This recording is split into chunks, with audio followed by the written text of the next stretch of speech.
While many people have heard of Ditchburn Boats of Gravenhurst, the company that built a majority of the vintage wooden boats that are still seen on the Muskoka Lakes today, few are aware that there was another boat builder active in town around the same time.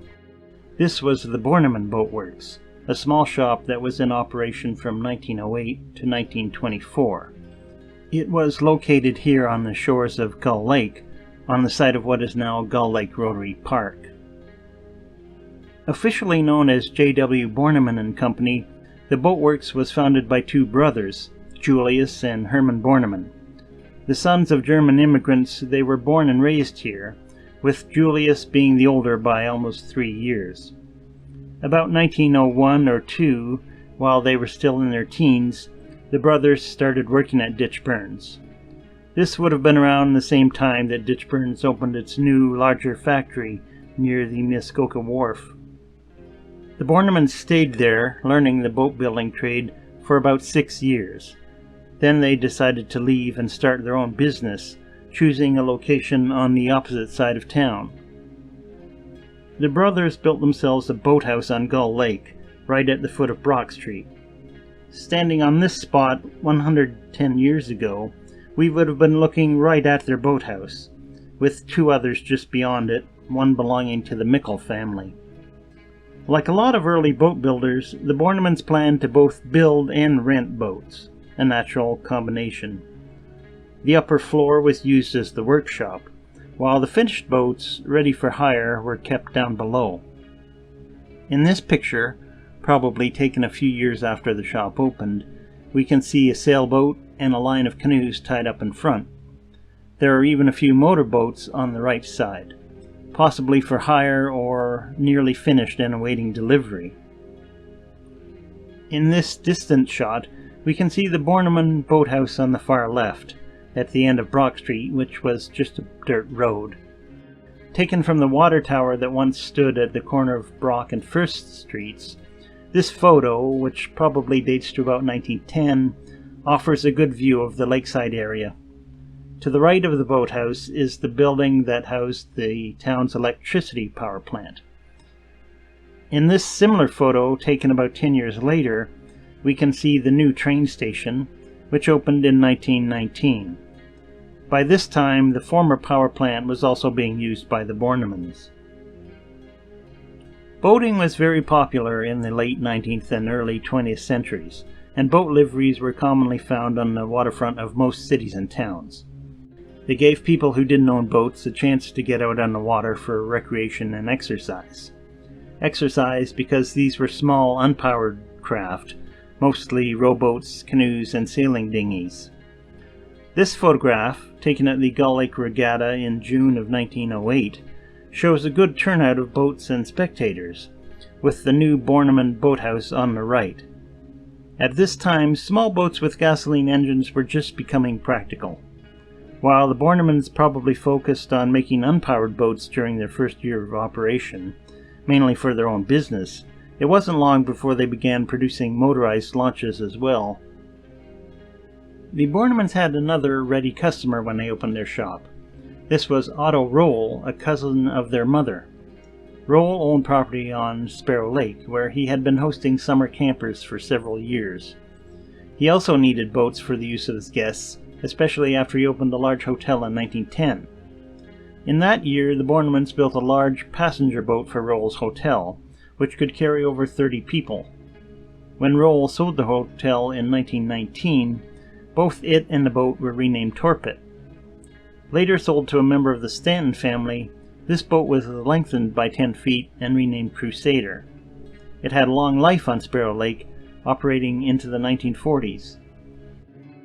Most of the Bornemans' early motorboats were relatively small, however, some being only 18 feet in length.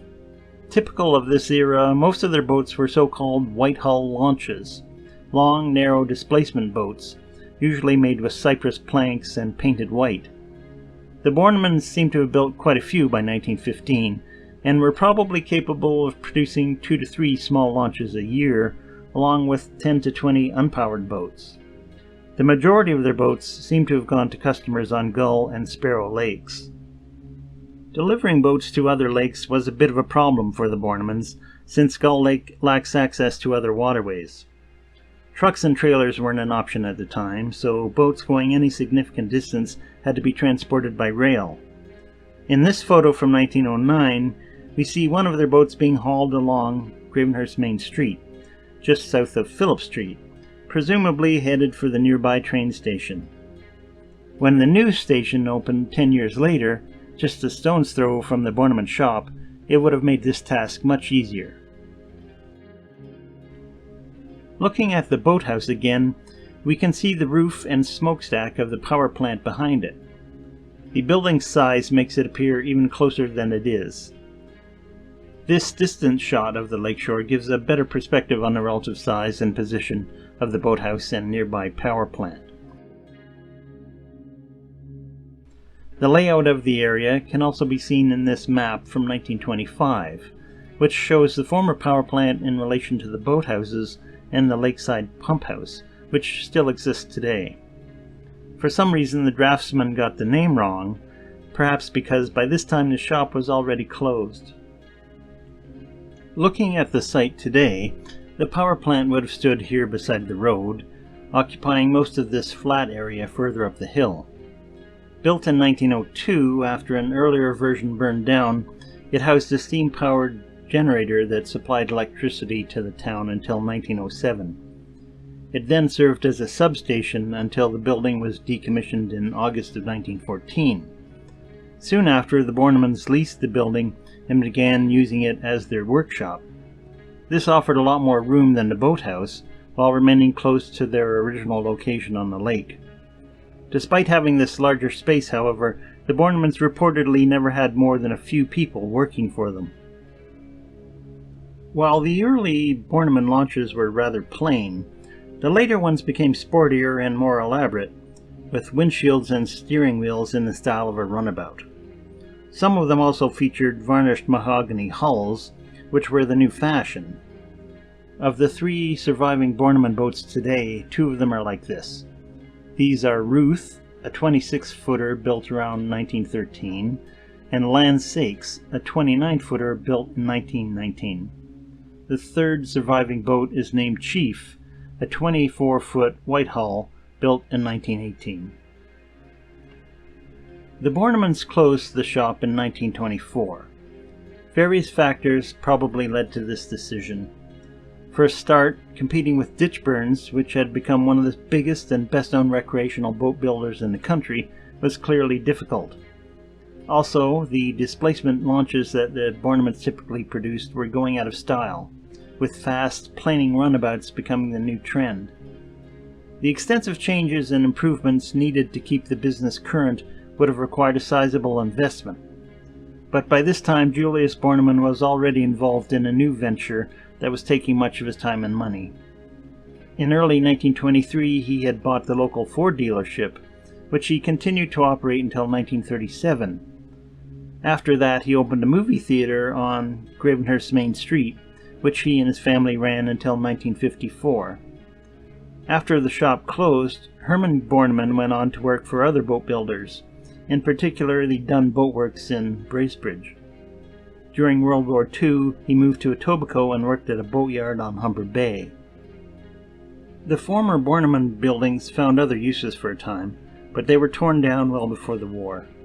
If you go to the park today, you won't find any sign of the former boatworks, although some structures from that era remain, like the pump house and the nearby train station. Although this section of Gravenhurst has been almost completely transformed over the past 100 years, we can still remember its history, including the Borneman Boatworks.